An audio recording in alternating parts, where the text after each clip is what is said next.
Bienvenue sur Veni Vidi Vici, le podcast dans lequel on parle de bodybuilding pour devenir le meilleur homme, le meilleur coach ou le meilleur athlète possible. Je m'appelle Amaury Pad, je suis IFBB Pro, préparateur physique et créateur de l'Imperium, la première plateforme de bodybuilding française 100% en ligne. Bon, bienvenue à tous sur ce 20e épisode de Veni Vidi Vici. Et aujourd'hui mes amis, il faut qu'on parle de la carte pro. J'ai envie de vous lister 3 choses qu'il faut absolument faire avant de même considérer une carte pro. Parce que trop souvent, au cours de ces dernières années, la carte pro est un petit peu désacralisée. Par 2 biais, notamment. De 1, la démocratisation de la carte pro, le fait d'en donner plus, que la NPC Pro League en donne plus fréquemment, donc plus à l'année. Ça a donné un petit peu une sensation de... Enfin, c'est le cas, de beaucoup plus d'opportunités. Mais ce qu'il faut aussi comprendre là-dedans, ce qu'il faut relativiser, c'est qu'en fait, le niveau en pro n'a jamais été aussi haut. Alors, vous pouvez, autant que vous voulez, fantasmer sur les années 90, les années 80, ce que vous voulez. Mettez les bodybuilders d'aujourd'hui à côté des bodybuilders des années que vous voulez. Les bodybuilders d'aujourd'hui sont les meilleurs. Même début 2000. On n'a jamais eu à Olympia et dans les pro shows des line-up de pros aussi complets et tous au niveau. Parce que la période de Dorian Yates, il y avait Dorian Yates, Kevin Levroni, Nasser, Flex Wheeler, et après c'est tout. Après t'as Sean Ray, t'as machin, t'as truc, mais les mecs ont pas du tout la masse musculaire. Les mecs en fait ont pas du tout la carrure. Ils sont très très bien, hein. Mais là moi j'ai 4 mecs qui sont vraiment massifs et tout. Aujourd'hui, toute la line-up Olympia elle a au moins cette masse musculaire que les 4 meilleurs mecs des années 90 avaient. Et même début 2000. Début 2000 il y a qui ? Il y a Cutler, Victor Martinez, Levroni, Coleman, Dexter Jackson. Et après, il y a quoi ? Il y a un peu Marcus Roule, allez. Je pense que faut aussi regarder les choses en face. Le bodybuilding prend en niveau chaque année. Et c'est pas les vieilles vidéos avec les vieilles caméras qui font comme si vous aviez mis un filtre, qui vont comment dire, justifier le fait que ouais, non, avant, ils étaient plus secs qu'avant. Non, avant, ils avaient des caméras, une lumière qui tombait d'en haut, et des caméras qui font un peu l'effet d'un filtre quasiment, qui donnent plus de détails. Mais non. Donc, il faut comprendre aujourd'hui qu'en bodybuilding, on est au plus haut niveau et à son stade de développement, à la fois sur les réseaux sociaux et sur scène, le plus avancé. Donc le niveau est au plus haut. Donc en fait, donner plus d'opportunités à des pro-cards, ça change rien. Parce qu'une fois arrivé, même si une pro-card est donnée facilement, si une fois arrivé sur scène en pro, bah tu te fais défoncer si t'es pas au niveau. Il n'y a qu'une poignée de professionnels qui vont à Olympia. Une toute petite poignée. Il n'y a qu'une poignée de professionnels qui font des top 5. Donc ça, c'est important de le comprendre. Deuxième chose, là c'est la team NFC. Ils ont pas mal, comme ils ont raflé pas mal de cartes pro, c'est une équipe quand même très complète et tout, avec un beau palmarès, ils ont raflé beaucoup de cartes pro. Et ça a eu un effet positif, mais aussi peut-être du coup un effet négatif. C'est au niveau de l'effet positif, déjà, d'avoir désacralisé un peu la carte pro. D'avoir donné la preuve que même en tant qu'athlète français, etc., même nous, on peut choper des cartes pro. Il n'y a pas que les Espagnols, les Américains, les Portugais et tout qui peuvent rafler les cartes pro tout le temps. Non, finalement, être français, c'est pas un handicap. Et ça, je trouve ça super. Et il y a des belles vidéos, tout ça, voilà. Mais du coup, forcément, ça a aussi envoyé le message, en plus de la démocratisation de ces cartes pro, ça a aussi envoyé un petit peu peut-être le message et pas peut-être, c'est le cas, de la carte pro, c'est atteignable. Alors oui, c'est bien de du coup voir à travers ces accomplissements de cette team que c'est atteignable, mais il faut aussi savoir relativiser. Parce que certes c'est atteignable, mais il faut aussi comprendre que derrière, il y a du pro, comme je vous l'ai dit. Et en fait, si t'es pas au niveau, tu peux avoir tes cartes, on s'en fout. Mais aussi et surtout, même simplement choper la carte pro, c'est pas si simple. Donc je voulais remettre un petit peu les pendules à l'heure là-dessus. Et que comme toute chose dans la vie, il faut pas... C'est bien d'avoir un objectif final, je suis le premier. Mais il faut pas non plus, en fait, voir de 0 à 100 et pas voir ce qu'il y a au milieu. Et aujourd'hui, j'ai envie de vous rappeler ce qu'il y a éventuellement au milieu. Ok ? Évidemment, chaque parcours sera différent. Ce que je vous donne là, c'est un parcours un peu idéal avant d'atteindre une carte pro. Mais je pense que c'est le parcours le plus logique. Avant de vous donner un petit peu ce parcours-là, je fais une petite parenthèse. Lundi 1er avril, on va sortir, et c'est pas une blague, on va sortir un challenge gratuit de 7 jours. Parce que comme je vous le disais sur... sur Instagram il y a quelques jours, hein, @CésarCoaching et @imperium.fr, les deux Insta à suivre absolument en lien avec ce podcast-là. Je vous le disais en story, c'est que beaucoup de fois, en fait, des fois sur l'Imperium, quand un coach traite une vidéo ou répond à quelqu'un sur le forum en détail, il se peut que des fois, c'est arrivé, il y ait des petites dissonances évidemment en termes de connaissances. Des fois, en fait, on te parle d'un truc qui est là, mais t'as pas saisi ce qui était là. Et pour saisir ça, faut avoir saisi ça. Et j'ai envie de donner des repères un peu communs à tout le monde. Et donc, c'est pour ça que j'ai décidé de lancer un challenge gratuit de 7 jours, pour que simplement, en fait, tout le monde soit à peu près au même niveau. Que tout le monde, en fait, ait les mêmes considérations quand vous créez un programme, quand vous faites évoluer un programme, quand vous structurez un entraînement, vous structurez une diète, etc. Ok ? C'est vraiment important. Parce que je vois beaucoup les mêmes erreurs, et j'ai fait une liste de ces erreurs-là, et je les décortique chacune, et en fait, justement, je vous montre ensuite la méthode. Donc en 7 jours, gratuitement, je vous permets de justement apprendre à structurer du coup une prise de masse, un hors-saison logique et efficace sur le court, moyen et long terme. Parce que c'est très facile de faire une prise de masse et d'au bout de 3 mois d'être trop gras. Et là en fait, ton système hormonal il est plus optimisé, tu dois faire une mini-sèche, donc tu perds du temps. Même chose sur le volume d'entraînement, je l'attaque aussi. S'il y a trop de volume d'entraînement, au bout de 3 mois t'es complètement rincé, tu dois faire un déload, tu perds du temps. Donc c'est très très très important, et il y a une grosse erreur en particulier, enfin un gros truc à prendre en compte, qui est donc, comme elle va prise en compte, et une des grosses erreurs que la majorité des personnes font. Je vous le dis, 90% d'entre vous ne le savent pas. Et du coup, je décortique en se basant sur ça. Donc je vous donne cette méthode-là, ça sort lundi, ok ? Donc soyez au rendez-vous. Ce sera une séquence de vidéos par mail, une dizaine de minutes de vidéos pour vraiment traiter chaque point clairement. Ok ? Je suis très content de vous proposer ça. Je suis très très content. Donc, voilà. Parce que, enfin, je vous le dis, mais les lacunes qu'ont les coachs qui n'arrivent pas à monter justement d'un cran en termes de coaching, de résultats, c'est toujours les mêmes. Côté athlète, ceux qui veulent, ou pratiquants passionnés, ceux qui construisent eux-mêmes leur programme, il y a toujours les mêmes choses qui ne sont pas prises en compte, les mêmes petites erreurs. Sur le dernier podcast, je vous parlais il n'y a jamais de dissociation entre les jours d'entraînement et les jours de repos. C'est pas une obligation, mais bien souvent c'est intéressant. Et bien souvent, quand on pousse à la prise de masse, c'est une excellente stratégie à avoir. Tout ça, je le détaille là-dedans. Ok, donc le 7 jours challenge, ok, gratuit, pour structurer son programme qui fonctionne à court, moyen et long terme en prise de masse. Le lien sera en bio du prochain podcast du coup, pas celui-ci, mais vous avez évidemment en lien déjà, si vous l'écoutez a posteriori, après le 1er avril, vous avez de toute façon en bio, le lien de l'Imperium, ok, du site directement. Vous allez pouvoir cliquer dessus et tomber directement sur imperium.fr. Ok, revenons-en à nos moutons, parce qu'aujourd'hui je voulais vraiment vous parler de ça. De la carte pro. Faut, comme je vous l'ai dit, valider certaines étapes que je vais vous lister, mais aussi rester objectif. Ça, c'est quelque chose de très difficile, parce que je vous ai parlé dans un podcast précédent du fait de cope. C'est-à-dire de se raccrocher à un truc quoi qu'il arrive. Même de s'inventer une histoire quand on est dans une situation difficile, ou se raccrocher à un truc qui est pas tellement important, mais qu'on fait important, pour simplement tenir le rythme. Que ça soit tenir une séance dure, que ce soit tenir une prépa, surtout en prépa, le fait d'avoir la capacité de, en fait, quoi qu'il arrive, je vais trouver une raison de m'accrocher. Comme je l'avais dit, moi par exemple, j'avais fait une prépa, j'en pouvais plus, je faisais ça pour mon coach, je faisais ça pour mon pays, je faisais ça pour tout ce que tu veux, mais il faut s'accrocher, ok ?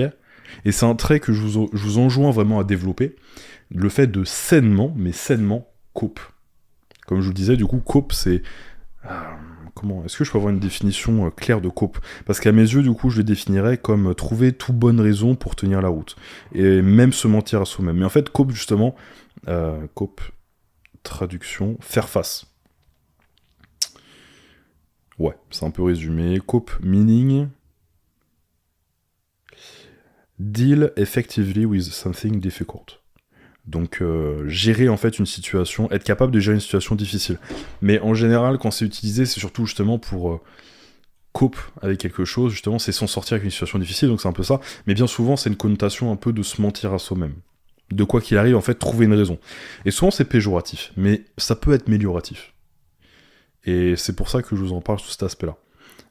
Mais il faut savoir justement cope pour s'accrocher quand quelque chose en vaut le coup, de se dire, ça je sais que cette prépa, faut que je la finisse, et il faut que je fasse rien de travers, je sais que cette séance, faut que je la finisse, et que je néglige rien, donc là je vais cope, là je vais me mentir à moi-même s'il faut, je vais me raccrocher à n'importe quoi, je vais me trouver un moyen de m'accrocher et de finir ce que j'ai commencé. Ça c'est super important, c'est une qualité à développer, notamment en tant qu'athlète. Par contre, il faut pas non plus cope, et donc trouver un moyen de s'accrocher à n'importe quoi non plus. Par exemple, il faut rester objectif. Si vous voyez pertinemment que vous n'avez pas une progression qui est très rapide dès vos premières années de musculation, vous n'avez peut-être pas fait pour une carte pro. Et même si vous avez peut-être fait pour une carte pro, ce sera peut-être au détriment de votre santé et d'une carrière qui va vite s'arrêter parce qu'après en pro, vous n'êtes pas capable de suivre. Et croyez-moi, je suis arrivé en pro peut-être un petit peu tôt dans ma carrière, parce que j'ai gagné ma carte pro à 20 ans.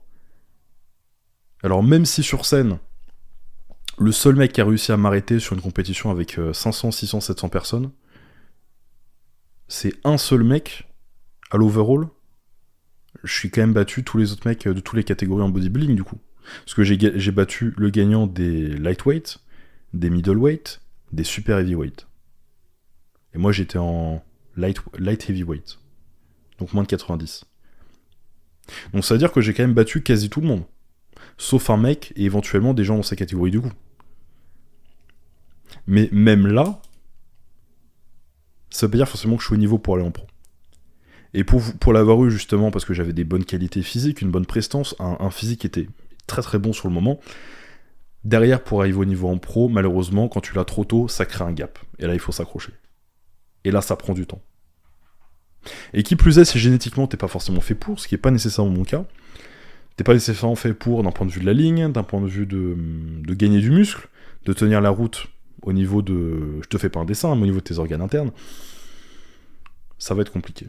Et des fois, ça n'en vaut simplement pas le coup. Et je pense qu'il faut réellement mieux être un bon amateur qu'un mauvais pro. Parce que quand on est un bon amateur, au moins on peut accumuler des victoires, des grosses sensations, des... Voilà. Quand on est un mauvais pro, on n'accumule que le fond de scène. Et ça, c'est dommage. Et je vous le souhaite pas.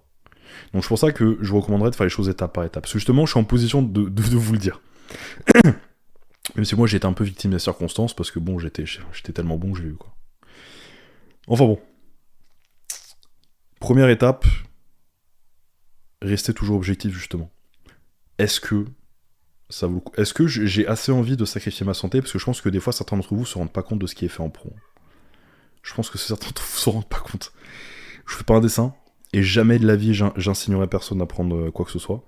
Mais vous connaissez comment fonctionne le système en bodybuilding, en compétition. Voilà. Donc préservez-vous. Ça vaut pas toujours le coup. Après, chacun est libre de ses décisions. Je conseillerais à personne.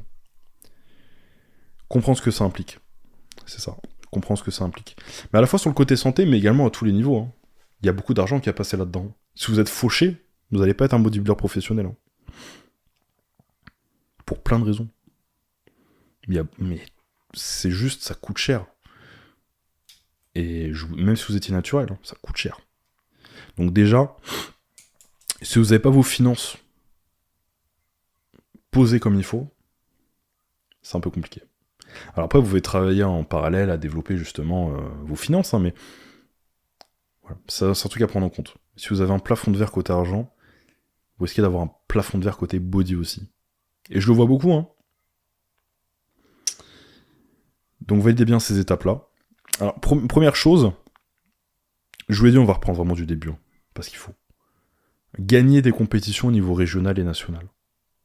Si t'es pas capable de gagner des compétitions au niveau national ou régional, ne pense, mais faut même pas que la carte pro, ça te passe par l'esprit.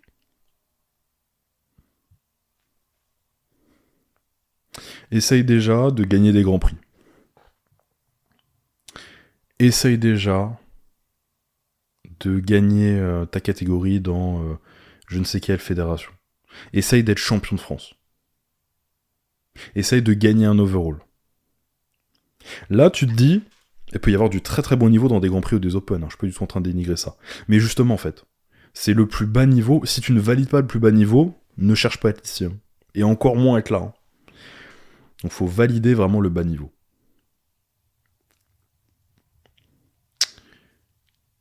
Deuxième chose, gagner au niveau international. Ça, c'est super important, en fait. Alors moi, j'ai eu la chance. Alors bon, j'ai eu la chance. Je retire ce que j'ai dit, il n'y a pas de chance. Mais moi, j'ai eu l'opportunité de gagner d'office au niveau international, et derrière, sans l'avoir fait de façon constante, et derrière, choper une carte pro. Mais l'idéal, à mes yeux, c'est de gagner déjà, avoir une, deux, peut-être plus, hein, après, bon, ça fait un peu long, mais avoir déjà quelques victoires à l'international. Et international, ça veut pas dire forcément dans un autre pays, ça peut être une compétition internationale qui est en France, hein, où il y a plusieurs athlètes d'autres pays, mais se confronter au monde. Parce que quand on fait une compétition nationale ou régionale, on se confronte à la France. Mais quand on sait ce qu'on vaut face à la France et qu'on sait que du coup on peut aller batailler plus loin, qu'on a validé ces étapes-là, ensuite on va s'exporter.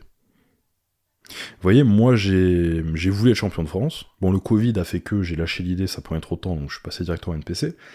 Mais à la base, je me battais pour être champion de France. J'ai fait vice-champion de France en 2019. 2020, j'allais me battre pour taper champion de France, et j'aurais très bien pu l'être. 2021, je me suis dit ça dure trop longtemps, il y a des confinements, c'est le bazar, IFBB organise plus rien, chut, on va en NPC. J'ai sauté un peu l'étape. Mais en tous les cas, c'était sur ma ligne de route. Hein. Donc là aussi, c'est important. Alors je dis pas que tout le monde doit être champion de France. Hein. Surtout qu'aujourd'hui, malheureusement, IFBB, du moins ces dernières années, puisse-t-il ressortir la tête de l'eau, j'espère. Aujourd'hui, championnat de France, déjà qu'il y ait de moins en moins de monde, là il y a beaucoup de champions de France seuls, et je trouve ça dommage. Donc champion de France, à relativiser, mais en tout cas, pouvoir se dire, je performe régulièrement. Pas juste une fois, régulièrement. Parce que performer une fois, ça veut rien dire. Sauf si t'as battu des mecs très chauds, mais je veux dire, si je te mets une condition et qu'on pousse toute la nuance, gagner une fois, ça suffit pas, parce que tu peux être au bon endroit au bon moment. Et on l'est toujours d'une certaine façon quand on gagne. Mais si t'étais plusieurs fois au bon endroit au bon moment, il y a quand même plus de chances que t'étais simplement là et que t'es au niveau que t'es gagné. Qu'il y avait plus beaucoup de chance. Faut pas avoir peur de se lancer un peu dans la gueule du loup, en fait. De se dire, cette compétition-là, je suis pas convaincu de la gagner, en fait, mais j'y vais. C'est ça qui est beau aussi. Il y a beaucoup de personnes qui ont peur de ça. Je sais qu'il y a beaucoup de personnes qui avortent leur prépa, qui arrêtent leur prépa sous prétexte d'argent, de ce que tu veux, parce qu'en fait, ils ont peur de donner leur maximum, physiquement et mentalement, d'arriver avec le meilleur physique qu'ils pourraient présenter, et perdre. Je pense qu'il y a un souci d'ego là-dedans. Alors qu'en fait, si tu perds jamais, t'apprends jamais. J'ai jamais autant appris que quand j'ai perdu. Quand j'ai fait vice-champion de France, j'ai pas dormi de la nuit. Mais je peux dire que l'année d'après, j'avais tout corrigé. Faut jamais s'éloigner d'un éventuel échec. J'ai très peu appris de mes victoires, mais j'ai toujours beaucoup appris de mes échecs. Et ça, c'est très très important de le comprendre, de l'internaliser, et en fait d'être un bonhomme. Il y a un moment, les gars, il faut se jeter dans la gueule du loup. T'es pas sûr de gagner? Très bien. Bah quand tu vas gagner, ça aura une autre saveur. Parce que je peux te dire que quand j'étais en Espagne, et que il y a 4 heures de ça, j'avais lu 25 noms sur une liste, et que là, on était plus que 2 à attendre le résultat entre qui va être premier et deuxième, je peux te dire qu'il y avait de la tension. Par contre, la veille, quand j'ai complètement écrasé un petit peu, désolé du terme, mais je suis passé très loin devant les juniors, bon, j'étais un peu moins en euphorie, j'étais un peu moins... la tension était moins palpable. Par contre, quand quand vraiment on attendait, qu'il y avait déjà 4 mecs qui avaient été médaillés, que tous les autres ils étaient rentrés chez eux, les 20 autres, et qu'on n'était plus que 2 à attendre qui va être premier, qui va être deuxième, là je peux te dire, tu serres les dents. Là je peux te dire, tu pries. Hein. Même si t'es pas chrétien, tu pries. Donc, ça, c'est très important de le comprendre. Il y a rien, mais rien de valeur qui viendra sans risque. Et dans tous les domaines, mais encore plus là. Donc, jette-toi dans la gueule du loup, confronte-toi au réel. Juste à un moment, faut y aller. Et ne te mens pas à toi-même. Ok. Donner le meilleur de soi-même et se prendre une baffe, il n'y a rien de plus y a rien de plus constructeur, et il n'y a rien de plus... Il n'y a rien qui va plus te donner un peu d'humilité et de sagesse. Et donner ton meilleur et te risquer de perdre, mais finalement gagner, il n'y a rien de plus gratifiant. Donc dans les deux cas, t'es gagnant. Deuxième étape, donc gagner au niveau national de façon récurrente. Ça, c'est donc très important. Une fois que j'ai validé la France, ça veut pas dire que je suis le meilleur en France ou quoi, hein. Une fois que t'as validé les étapes importantes pour toi en France, mais t'as fait tes preuves à un certain niveau, tu peux level up. Et ça, c'est important. Et c'est important une fois, et aussi de se confronter à différentes compétitions, à différents endroits, de différentes envergures, et de constamment bien se classer. Si ce n'est gagner, l'idéal c'est de gagner. On va pas se mentir. On n'est pas là pour faire un post où on met des photos de compétition, on se dit, hier j'ai participé, on dit en description, j'ai participé à cette compétition, ah bah, merci à l'ingé son, merci aux juges, merci à mes amis, merci aux organisateurs, merci à celui qui a mis les lumières sur scène. Et là, on lit un pavé, mais on lit pas ta place. Pourquoi ? Parce qu'en fait, t'as fait dernier. Personne ne veut ça, en fait. J'ai vu trop de posts comme ça, les gars, où les mecs, ils mettent des photos de leur compétition, ils marquent pas la place, et ils remercient la terre entière. Parce qu'en fait, ils ont perdu. Et tu veux pas être ce mec-là, tu veux être celui qui gagne. Donc oui, on veut tous gagner. Donc en fait, il faut comprendre qu'à un moment, faut que tu te jettes dans la gueule du loup. À un moment, tu vas faire dernier, à un moment, tu vas faire premier, à un moment, tu vas te classer et ce sera encourageant, et là tu pourras dire ok, je suis sur la bonne voie. Mais personne veut être le mec qui fait un post et qui remercie la terre entière mais qui a pas gagné et qui parle même pas de sa place. Et tout le monde sait qu'il a perdu. Et tout le monde le sait. Non. Très important. Il faut pas avoir peur de ça pour autant. Quand tu perds, tu dis écoutez les gars, j'ai perdu. J'ai fait mon début en pro, les gars.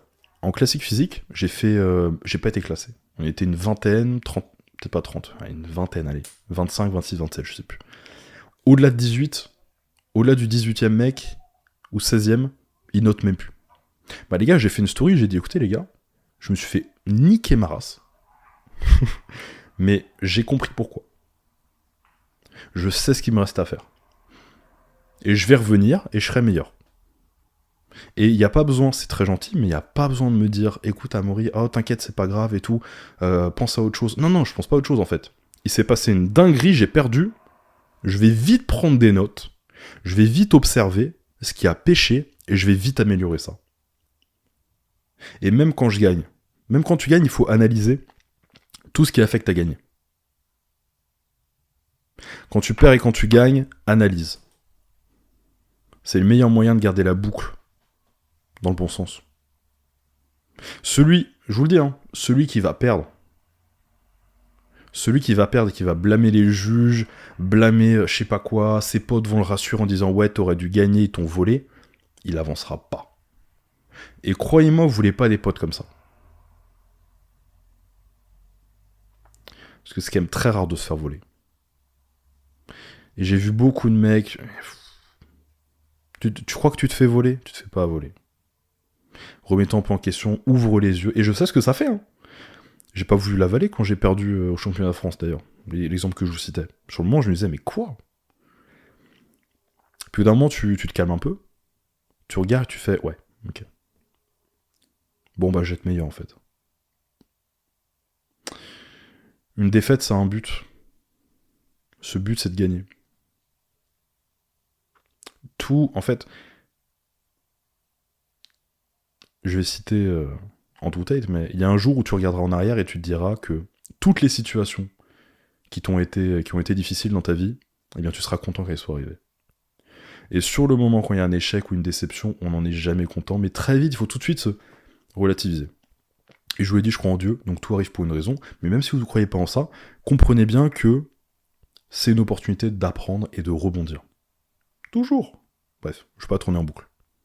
Donc la carte pro, les gars, c'est important de valider les étapes.